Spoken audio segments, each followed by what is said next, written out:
Répété ces derniers temps que vous étiez un rempart face à l'antisémitisme. Est-ce que vous diriez la même chose sur le racisme anti-musulman? Maintenant, Est-ce que vous êtes le même rempart face à l'antisémitisme et face au racisme anti-musulman? non, mais vous m'avez... maintenant, Merci Jordan pour votre grande interview et à bientôt. Bon les amis, avant de commencer cette petite réaction, j'ai envie de vous remercier, ça fait extrêmement plaisir. Plus de 11 500 vues sur la dernière vidéo, mais c'est pas ça le meilleur. Vous avez contribué à liker plus de 1200 fois. On va commencer à traumatiser le YouTube game.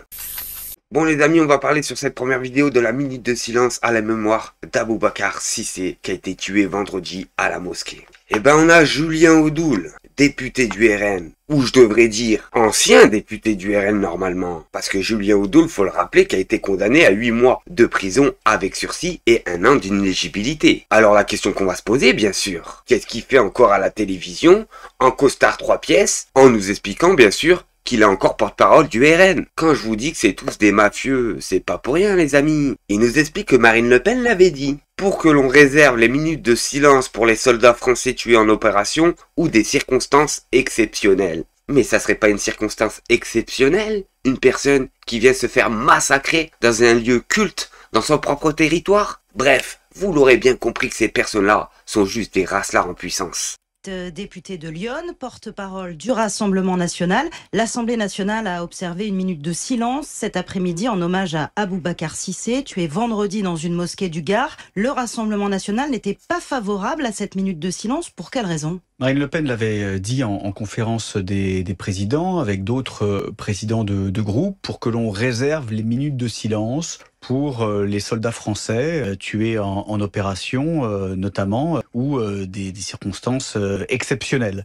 Voilà, donc c'était en tout cas... Le meurtre d'un jeune musulman dans une mosquée... Je vais aller au bout. C'était encore une fois une décision qui ne suscitait pas l'unanimité. Il y avait une règle qui avait été établie au sein de la conférence des présidents sur laquelle a souhaité visiblement et manifestement revenir Yael Braun-Pivet. Après, je vais revenir sur le meurtre de Monsieur Cissé qui méritait pas une minute de silence de la représentation nationale. Je pense que ce drame mérite autre chose que de la communication et que des postures.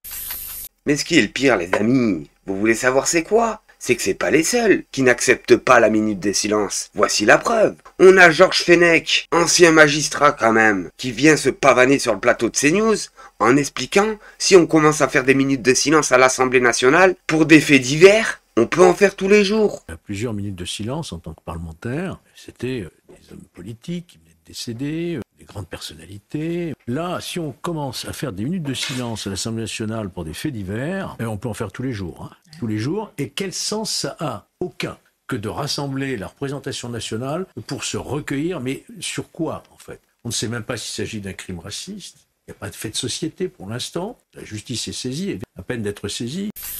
De toute façon, le député de la France Insoumise du Rhône, Abdelkader Lamar, l'avait bien dit et avait bien raison. En posant la question au Premier ministre, combien de morts faudra-t-il encore pour que vous agissiez contre l'islamophobie en commençant par renvoyer M. Retailleau? Claire, si un tel crime avait été commis dans une église ou une synagogue, votre ministre aurait été sur place dans l'heure. Et il aurait eu raison de le faire. Alors pourquoi ce mépris?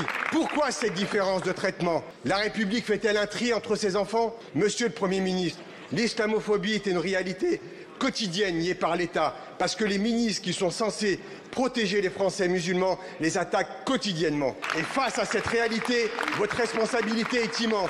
Monsieur le Premier ministre, combien de morts faudra-t-il encore pour que vous agissiez contre l'islamophobie et les islamophobes, en commençant par renvoyer Monsieur Retailleau? Je vous remercie. Mais bien sûr les amis, parce qu'à cause de politiciens comme ça qui prennent la parole avec une haine pas possible contre une communauté, on a des personnes comme Sarah Sadman qui est avocate, écrivain, astronaute boulangère, qui se permet d'expliquer que les actes anti-musulmans en France sont en baisse, alors qu'on le voit bien que la France ne fait que se dégrader dans ce sens-là. 173 actes anti-musulmans en 2024 et ça a baissé par rapport en 2023. Il y a plus, enfin, c'est ce que j'ai vu.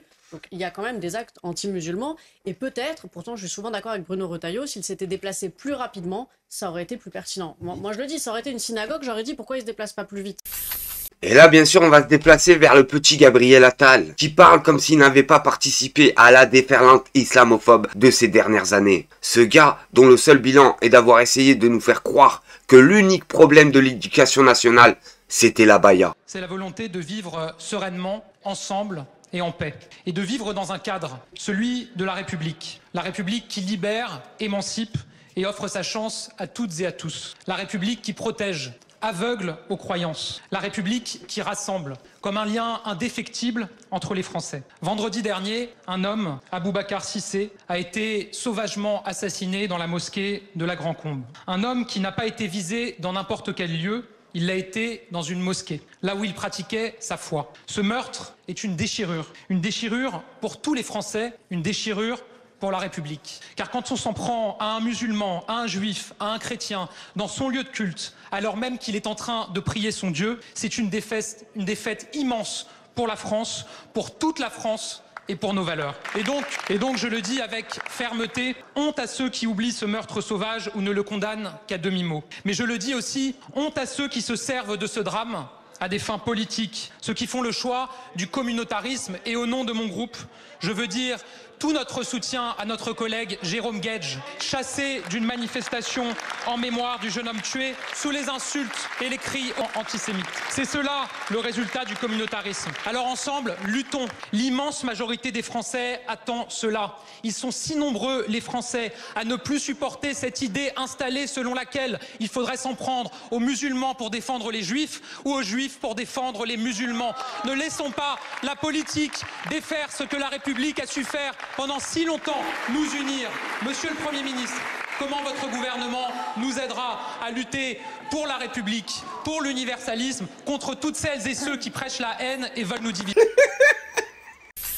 Et bien sûr, on va finir avec Pascal Prod. Un tel niveau de soumission, je savais pas que c'était possible. On va voir Pascal Prod se faire humilier par son maître Gon Laden en plein direct. Les amis, j'ai presque pitié de lui. Aux victimes, je veux dire, vous... on parle quoi, de la Croatie, des Serbes, non, de quoi? non, vous savez, des Irakiens. Pensez aux victimes, pensez à ces gosses, enfin, je comprends pas. Là, vous savez que vous, il n'y a pas de nuance quand on touche un enfant. Vous devriez travailler à LCI. Hein. Je vous assure que vous devriez travailler à LCI. Vous êtes bien placé parce que si on peut pas, si on ne vraiment, non mais si on ne peut pas, non mais si on ne peut pas être dans la nuance en expliquant que c'est pas la même chose, je suis désolé, on ne peut rien dire. On ne peut rien dire, je suis désolé. Je confirme. Ne faites pas mon procès. Mais je ne fais pas mon procès. C'est pas la peine, c'est pas la même chose de condamner, de tuer une personne et de tuer 100 personnes. Vous comprenez ça? Vous comprenez que c'est pas la même chose? Chez William, on va pas... Mais c'est pas possible, vous comprenez pas que c'est pas la même chose? Et que je condamnerai l'un à 4 ans et l'autre à 20 ans? Vous ne comprenez pas que c'est pas la même chose? Écoutez, je laisse les téléspectateurs. Eh ben, croyez-moi, il y en a beaucoup qui me comprennent. Je suis bien tranquille. Et ne nous énervons pas non plus. Non mais ça fait 3 fois que vous me reprochez quelque chose, ça va bien. Je vous reproche d'être extraordinaire, Ça fait 3 fois que vous faites mon procès en expliquant que je crache sur la victime alors que je suis... alors que je suis ravi. Que je suis ravi que Olivier Duhamel soit condamné à la mort civile. Qu'est-ce que vous voulez que je... Vous voulez que je veux qu'on lui coupe la tête? Qu'est-ce que vous voulez? D'abord, je ne fais pas votre plainte. Si, vous le faites. Non. J'ai pas de leçon à recevoir là-dessus. Je suis pas le complice des pédophiles. Je ne sais pas. Je gueulais contre la gauche caviar lorsqu'elle faisait l'apologie des pédophiles, d'accord? On va essayer de retrouver un peu de sérénité dans nos débats. Oui, mais alors, ne soyez pas injuste envers moi. Je n'ai pas le sentiment de l'être. Mais ouais, d'accord. Et vous savez aussi le plaisir et l'amitié que j'ai à vous recevoir sur ce plateau. Partagez. Mais c'est vrai que le débat, c'est la vie. Certes. On peut pas débattre de ça. C'est ça qui est incroyable.